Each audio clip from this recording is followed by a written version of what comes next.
سر ملنگ کیا ہوتا ہے؟ درویشوں میں ایسی کوئی کیٹیگری یا قسم نہیں ہے، ایک کیٹیگری ہے جس کو مجذوب کہتے ہیں۔ مجذوب جذب کی شدت کا نام ہے۔ ملنگ کیا ہوتا ہے؟ یہ تو اکثر ہوتا ہے کہ کسی نام کا ملنگ ہو، یعنی علی کا ملنگ ہو۔ آپ ملنگ کسے کہتے ہیں؟ مجذوب کی بات کرتے ہو تو اگر ایک آدمی محبت میں چلا، اس کی پہلی حالت مزاج ہے۔ انسان کو انسان سے محبت ہو گئی، چاہے ماں سے، باپ سے یا شیخ سے ہی ہو، اس کو اپنے محبوب کی شکل اور محبوب کا نام یاد ہو گیا اور اس نام سے محبت ہو گئی۔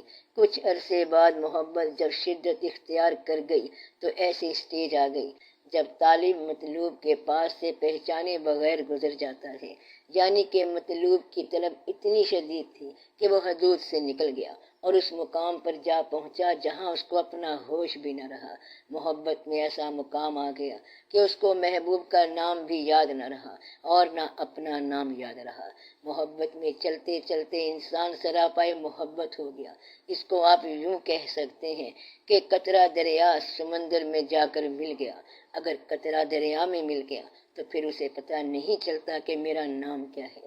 اس بات کو ایک اور طریقے سے سمجھو کہ محبت میں دو ساتھی ایک دوسرے سے بچھڑ گئے۔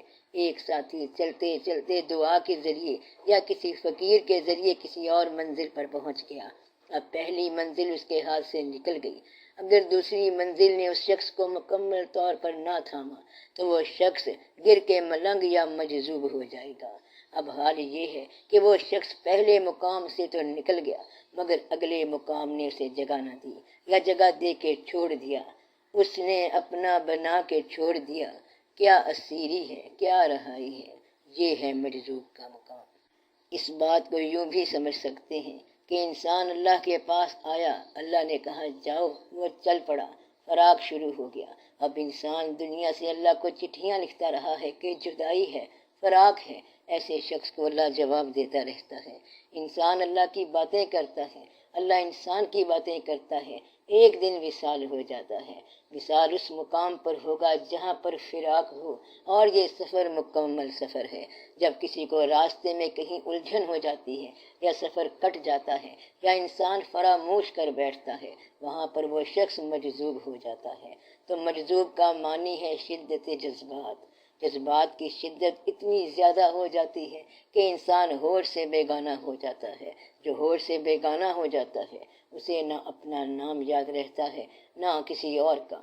میں تیری جستجو میں بڑی دور آ گیا، تجھ سے بھی بے نیاز سا اب ہو گیا ہوں میں۔ مقام یہ ہوتا ہے مجذوب کا کہ نہ اپنا نام یاد ہے نہ دوسرے کا۔ اس کو کہتے ہیں بے نیاز آرزو۔ سفر آرزو کا ہی ہوتا ہے۔ اس کو کہتے ہیں دشت آرزو۔ دشت آرزو میں چلتے چلتے محبت میں جا پہنچا۔ محبت اس نے انسان سے کی ہوتی ہے لیکن پھر بے خواہش دنیا میں پہنچ جاتا ہے۔ اس مقام پر مجذوب پیدا ہو جاتا ہے۔ مجذوب اپنی خواہش دنیا میں نہیں رکھتا، اپنا ارادہ نہیں رکھتا، اس کو ارادہ کرانے والا کوئی اور ہوتا ہے۔ مجذوب سے بھی بچنا چاہیے کیونکہ ہو سکتا ہے وہ آپ کو ادھر کر دے اور ہو سکتا ہے وہ ادھر کر دے۔ تو ان لوگوں سے بگڑی بن سکتی ہے اور بنی بگڑ سکتی ہے۔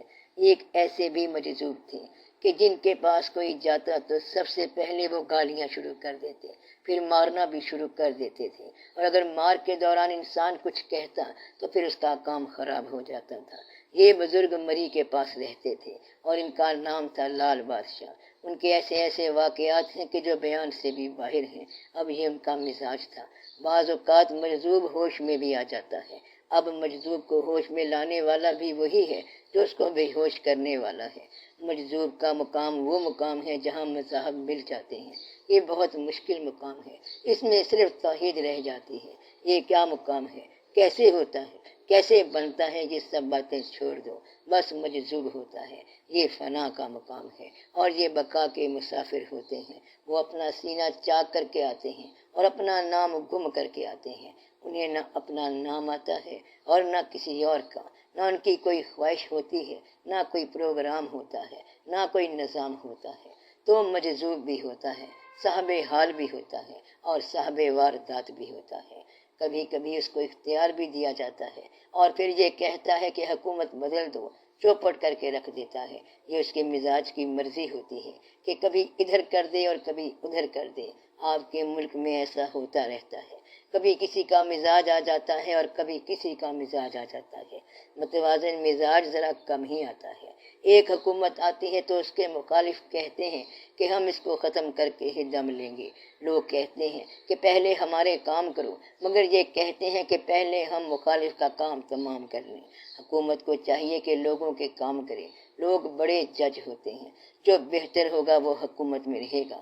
کام یہ نہیں کہ حکومت کی جائے، بلکہ اصل کام یہ ہے کہ حکومت میں جا کے لوگوں کی خدمت کی جائے۔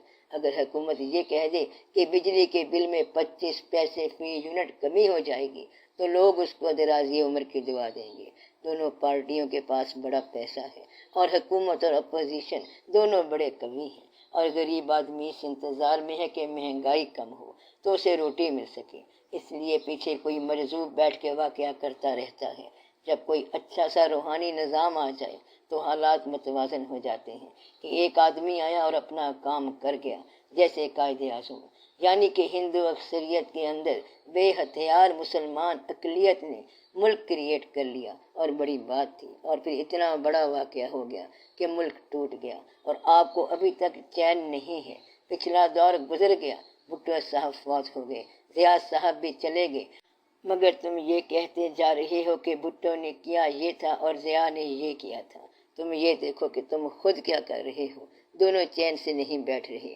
تو مجذوب کا مقام یہ ہے کہ وہ قانون سے باہر ہے، ضابطے سے باہر ہے۔ وہ اللہ کے ہاں قبول لوگ ہوتے ہیں، اللہ کے خیال میں اور اس حال میں گم ہو گئے۔